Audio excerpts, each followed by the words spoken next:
last night I was hearing rustling over here where we were sleeping by the tent, and I look out, and the only thing that I had was food that was out was in Whimsy's kibble to go bag.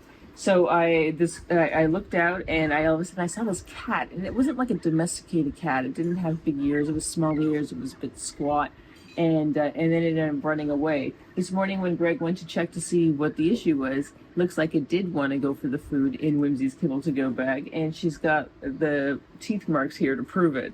So here are some teeth marks from it. And I looked it up to see what type of cat it could have been. It's called a pampas cat. At least that's what it showed online. And it looked like this guy. So it's got like a bit of a squat body, and it's got like shorter ears. Definitely, this is what I was seeing. Today is all about getting to Cáceres, which is the town closest to the border, and then getting Whimsy's documents sorted. Probably we could get through with just a health certificate, but that is always a risk that we don't want to take, because that means that it'll screw us in our timing. If we do get stopped at the border, then we'd have to go all the way back to the town, take the days that it would take to get the documents, and then go back. So we have decided that we will always play it safe, and we will get the appropriate documents. So we're going to go to the vet that I've been communicating with on WhatsApp via Google Translate, and see if we can sort of understand each other enough to get the information that we need to get the documents, so that on Thursday we can cross the border into Bolivia.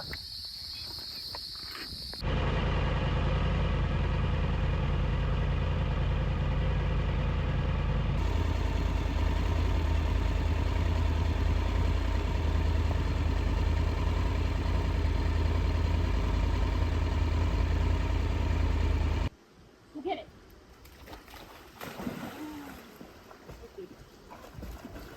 Girl, over here.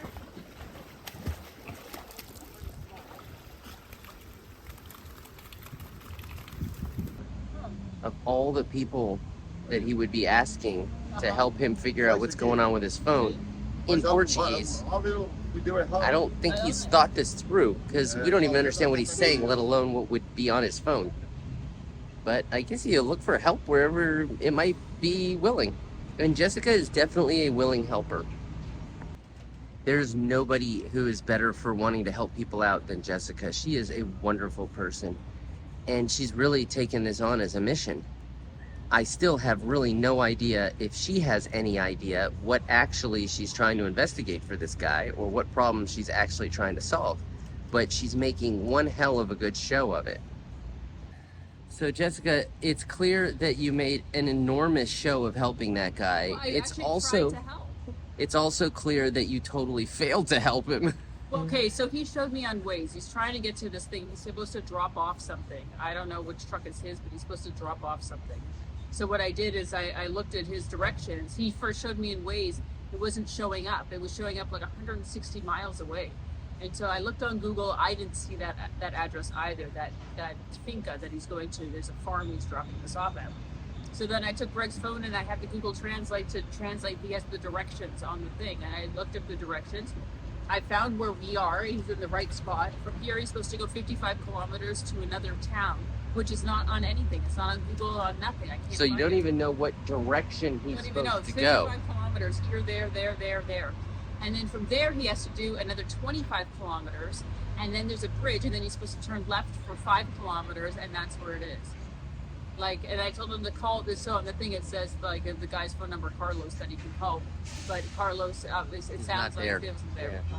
So I tried to tell him to ask some of the other people, because I wasn't able to find it either. And I guess he asked me because we've got our Google Maps and everything. He was using Waze, but it's not showing up on anything. We have the dusty look of people who've traveled around and I guess not gotten lost, or know how to get out unlost when they're lost. It is beastly hot out here at 41, 42 degrees, and just like a blast furnace. So Whimsy was fussing a little bit. We pulled over in some shade, let her kind of run around, and just not really run around, but, take a load off. And then we doused her in water. So we took, basically, we've got 8 liters in the Giant Loop cactus canteen. We gave her a bath of about 3-4 liters and really just kind of soaked her down. Now, the water itself isn't particularly refreshing, But now as we get back going, at least that's gonna be more of a cool breeze that's gonna do some cooling for her. So tricks that you do on the road to help cool yourself and your canine down. Thank you. We will be in touch. Yeah. We're just leaving the vet here where we've gone through some documents and we've got a process going. So it's just gonna take a little bit of time, and we're hoping that the timing works with our timing, but it'll take the time that it takes. In the meantime, over to our Airbnb and grocery shopping.